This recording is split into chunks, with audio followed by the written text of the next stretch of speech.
Blessed my people. Welcome back. You see me? So people, today people, we're finally going to put an end to the cult pastor story, people. You get me? For all those of you who are thinking that the cult pastor is still alive and he might hide and so on and so forth, they do not keep coroner's court for people who are still alive. More want to understand that coroner's court only keep for persons who are dead. As a matter of fact, it's a coroner's inquest, and that is to determine by how and by what means a person came to their death, and if somebody is criminally responsible, or if it was negligence on the part of another that led to the death of that individual. You get me, people? So the coroner's inquest has finally come to an end.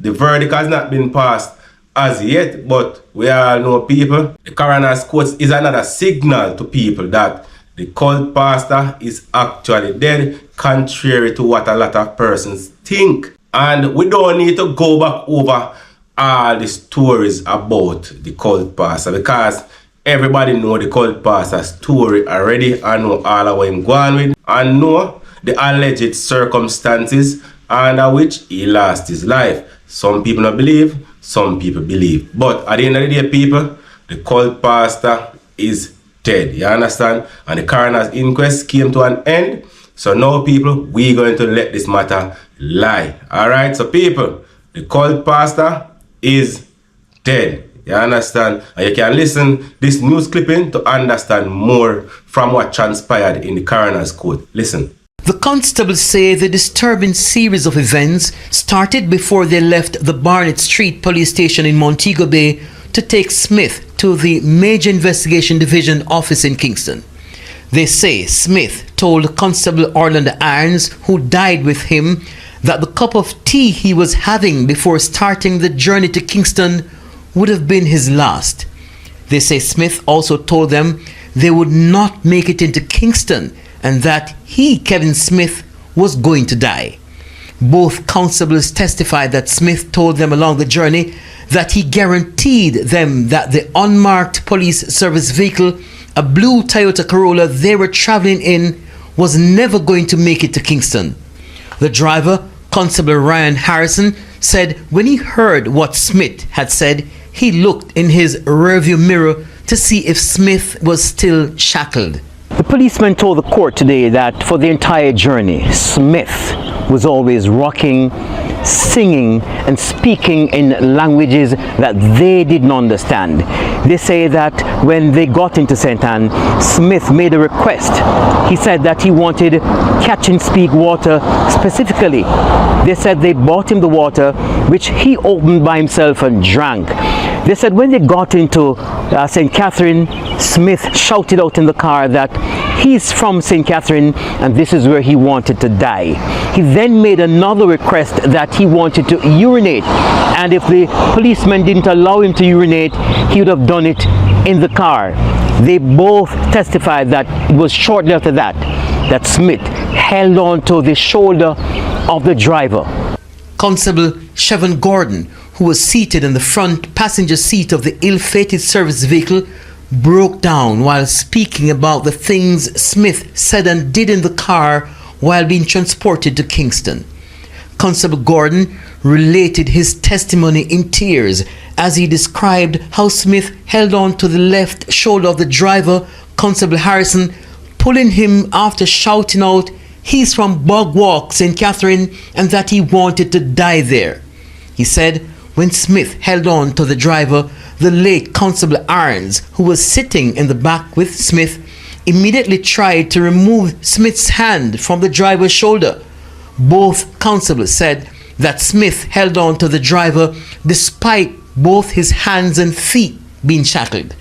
Constable Harrison, who said he had been driving for the police force for more than 14 years, told the judge that when Smith held on to him, it caused him to lose focus and resulted in the crash. He said he maintained his grip on the steering wheel even when Smith held on to his shoulder. Constable Harrison said all this happened when he was driving in the middle of the road with the hazard lights on, trying to keep up with the marked service vehicle that was piloting his vehicle. The inquest ended today. The verdict will be revealed on May 21. So people, there you have it, right? The cult pastor Kevin Smith is dead. But, you know, there are a few questions that one would like to ask in a situation like this. So in my understanding, the cult pastor was handcuffed. As also he had restraining device on his feet. You understand, people? So it's a situation where the cult pastor couldn't run out of the vehicle. It's a situation where the cult pastor's hand was handcuffed in front of him, according to the findings in the inquest, which a lot of persons might be saying, well, why wasn't his hands behind him, and so on and so forth. But really and truly, people, regardless of all that had transpired, this individual is a human being. 3 police along with him in the vehicle, and if you're going to transport a person from all the way in Montego Bay to Kingston with an handcuff behind their back, sitting in the vehicle, knowing that the person is not necessarily a high risk prisoner who will be trying to escape and so on and so forth. You wouldn't really want to put a person in another position the way you bound them and behind them, because the handcuff is something that is very uncomfortable. I'm just looking at it from a humanitarian perspective. You get to me, people. I know a lot of people are going to say, well, a foolish is me attack and so on and so forth. But at the end of the day, everybody a human being. You get me, I say. And so much police transporting this man is like, you know, I think something like this would have really happened. But on the other hand, what the police officers should have taken into consideration is anything that can happen will happen. You get me, I say, people. And persons will try to escape. Every prisoner are going to try to escape. And they will do so by different means. As it relates to the positioning of where the prisoner was in the vehicle, the prisoner was in the correct position, because the prisoner was seated behind the front passenger and the police officer was seated behind the driver. You understand, people? So as it relates to positioning, there is no issue as it relates to that. You get to me, I say, the police officer that was sitting on the back with the prisoner is the one who's supposed to keep him eye on the prisoner and look out for any funny move he might make to try and restrain him before him can cause any form of incident to transpire, or to alert the driver before say this man try to make a move and so on and so forth. And as you know, people, Jamaica is kind of a spiritual type of country, you know. So once a man in the vehicle and make certain utterances as it relates to what is going to happen and certain prediction that will cause emotions to go a certain way. Growing up in a Christian background, and you hear a lot of stories coming from the Bible, how certain things did play out and how things did happen. You know, so people are going to really think, kind of wonder, say, wait, I wonder if this man are really some demon and so on and so forth. So, you know what I mean? It causes people to kind of really feel away. And that is one of the reasons why the police officer that break down and them type of kind of feel some type of way when they transport a prisoner, because that prisoner, I know a regular prisoner is a man who claims him a God, seems like him have some mental issue. But in my opinion, what the police officers should have done was just stick to the plan that they had 100%. Regardless of what this man was saying, you know what I mean? Just stick to the plan 100%. If the plan was to take the toll road, you just take the toll road until they reach it. Kingston, him do what he need to do. If he need some water for drink or whatever, you make sure him get some water before him leave the cell or the station where he was being hosted first.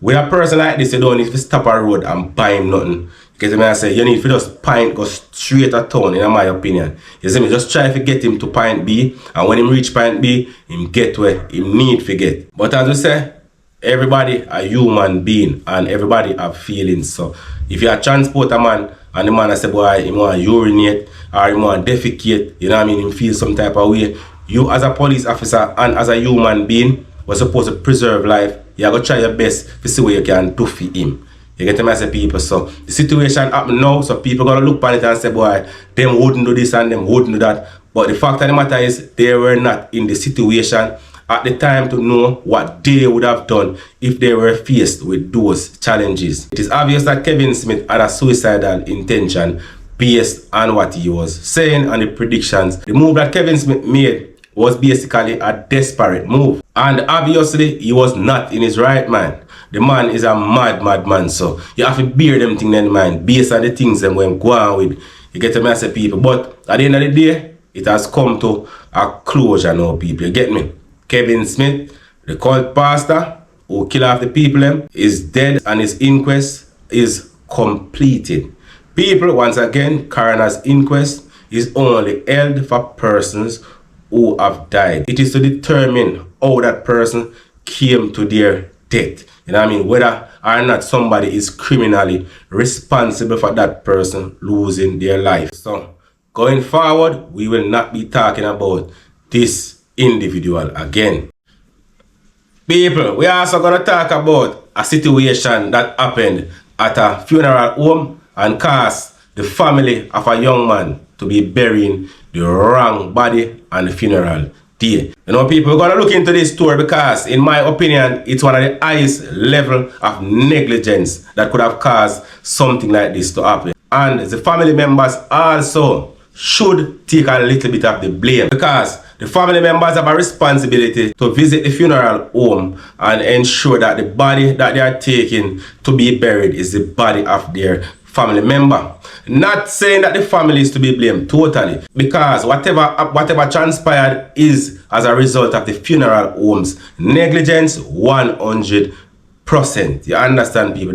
That situation should never ever have occurred, even if the individuals who died are twins, because whenever a person dies, the body they're supposed to tag and put aside. You understand, people? So you're supposed to look on the body tag and know, say, this body is the body of that person and that body is the body of that person. You can't just be wondering, meeny, miny, mo, catch a puppy by its toe. It don't work like that. You have to actually know, because now you have a situation where two young men, similar age group, look similar, both are dead, and when you mix up the body and cause the family to bury the wrong body. That is not acceptable in no way, shape or form. So now we're going to look a bit on what the funeral home had to say about this very, very serious mishap. You understand, people? And this is something that funeral homes need to fix. Families of two young boys are reeling from heartbreak, not only about their deaths, but because the wrong body was buried a few days ago. A grave mistake, the funeral home admits. We will call it Funeral Home A. We have two young guys, same age, same body, built everything, and apparently the wrong body was taken care of and sent off to funeral. 11-year-old O'Brien Gooden and 12-year-old Omarco Brown died in December last year. O'Brien drowned while Omarco died from a gunshot wound to the head. The funeral home revealed that it recognized the mistake on Monday. When I was making arrangements for this weekend burial, that I found out that the one for this weekend was not there, and the other one, he was gone instead of the one that was left there. So Funeral Home A revealed that a breach in the procedure resulted in the major foul-up. I just cannot explain because it has never happened to us. Our bodies are always tagged. The family of O'Brien Gooden declined our interview request, only saying they want closure. The other deceased, Omarco Brown's burial, is set for the weekend. His family is distraught. I'm working now on it to solve the problem so that the funeral can happen on Saturday. TVJ News learned that Funeral Home A stores body for Funeral Home B, which was responsible for O'Brien Gooden. We also learned from another funeral director that it isn't uncommon in the industry. Notably, those contracted by government shouldn't. But the delayed payment from government causes some funeral homes to enter into outside arrangements to sustain their businesses. The bigger funeral homes are, they sometimes store bodies for the smaller ones because the smaller ones don't have the facility, and they can't afford to have the facility, so they just store at another funeral home. That's a common practice. Is that illegal or that is okay? No, it's not illegal, and that's quite fine. Our news center reached out to Funeral Home B for a comment, but it declined.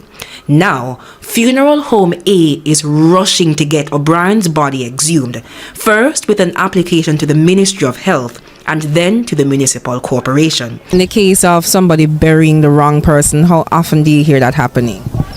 That one doesn't happen very frequent. I think sometime last year there was one similar to that.